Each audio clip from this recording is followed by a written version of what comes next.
The most dangerous people don't look dangerous. They look normal, and that's why most people never see them coming. They smile at the right moments. They say what you want to hear. They blend into your life so seamlessly you don't even notice the door closing behind them. But here's what they can't control: their behavior.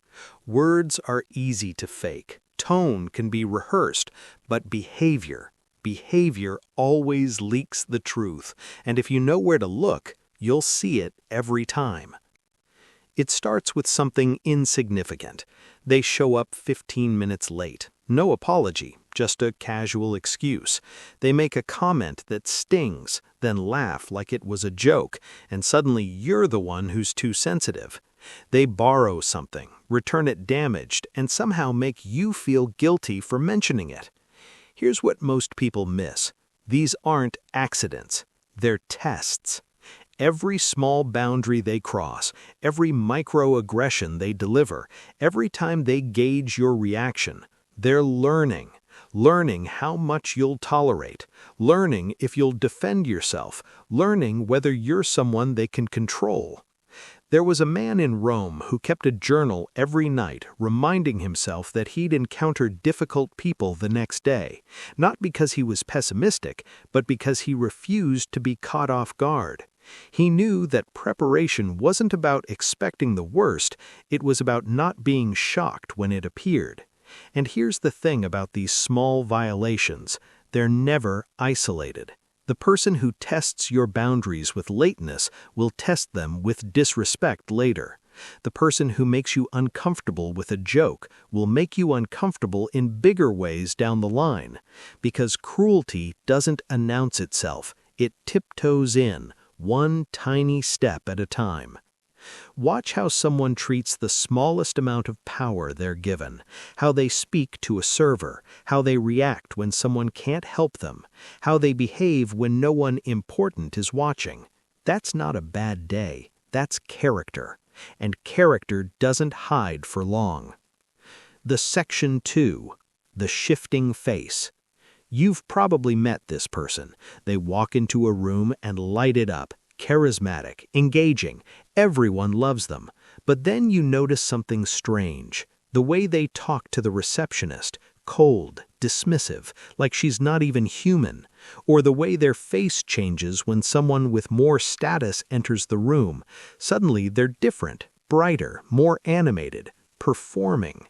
Here's what you're seeing: strategy. Real kindness doesn't shift based on audience. It doesn't calculate who's worth the effort. It doesn't measure someone's value before deciding how to treat them. But manipulation does.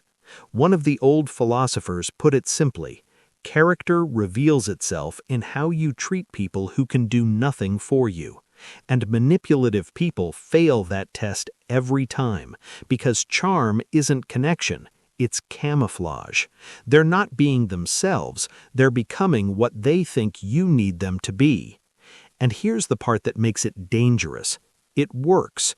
We want to believe the performance. We want to trust the smile. We want to think that someone who makes us feel special is genuine. But pay attention to the moments between the performance, the micro-expression when they think no one's looking, the tone when they're tired of pretending, the coldness that flashes across their face before the smile returns. Your body picks up on these things faster than your mind does. That's why you feel uneasy around certain people even though you can't explain why. It's not paranoia, it's pattern recognition. Your subconscious is reading signals your conscious mind hasn't caught up to yet. Trust that. Section 3. The need for reaction.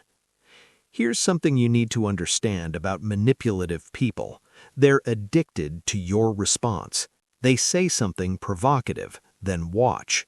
They create drama, then observe. They push a button, then measure how hard you react. And here's why. Your reaction gives them information. If you defend yourself, they know you're insecure about that thing. If you get angry, they know they can control your emotions. If you explain yourself, they know you need their approval. But if you stay silent, if you stay calm, if you refuse to give them what they're looking for, watch what happens. They escalate, they probe deeper, they need your reaction like oxygen. One of the ancient thinkers wrote about this, how some people would rather provoke anger than be ignored, because anger means engagement, and engagement means control. But silence, real silence, calm, unbothered silence, that strips them of power. Not because you're being passive, but because you're refusing to play. When you don't react, you force them to reveal more than they intended.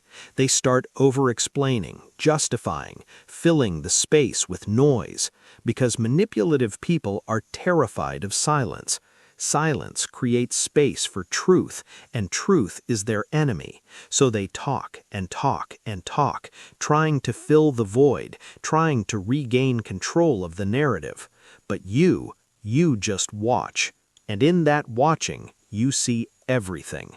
The contradictions, the desperation, the performance falling apart. This is why staying calm isn't just about self-control, it's about clarity. When you're calm, you see patterns others miss. When you're reactive, you're blind. Section 4. The Observer's Advantage. There's a certain type of person who moves through life differently. They don't talk much. They don't perform. They don't need to be the center of attention.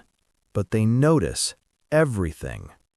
The way someone's story changes depending on who's listening. The way blame always seems to land on someone else. The way certain people need constant validation or they create a crisis. These observers don't confront. They don't expose. They don't warn. They just quietly step back because they understand something most people don't. Evil people can only harm you if you give them proximity. And proximity is always a choice. Not always easy, not always obvious, but always a choice. The emperor who wrote at night when the palace was quiet said this: "Step back, see life from above, watch the patterns." Not to judge, not to condemn, just to see clearly. And when you see clearly, you stop being surprised.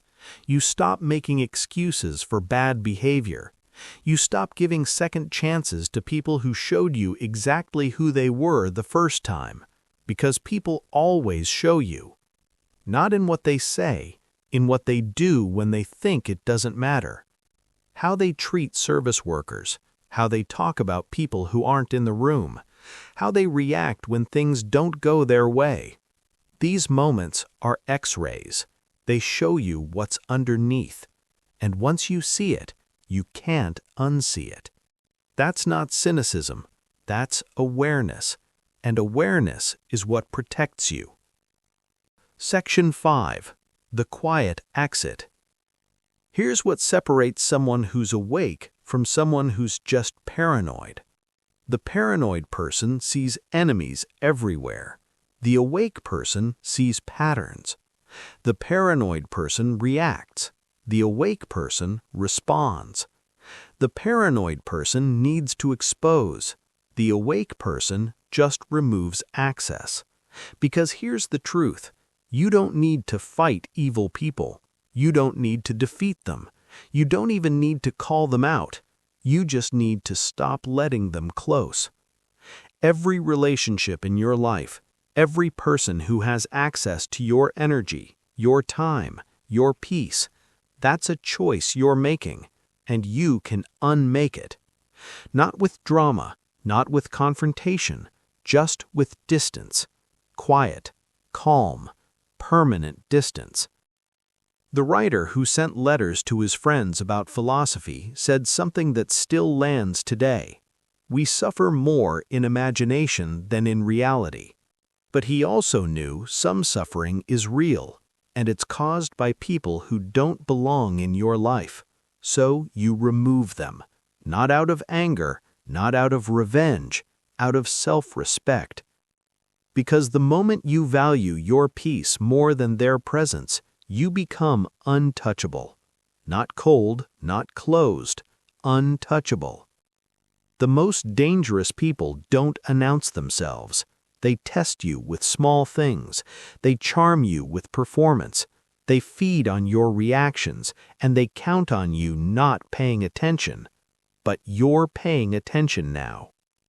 You're seeing the tests for what they are. You're noticing the performance. You're staying calm when they need you to react. And that changes everything.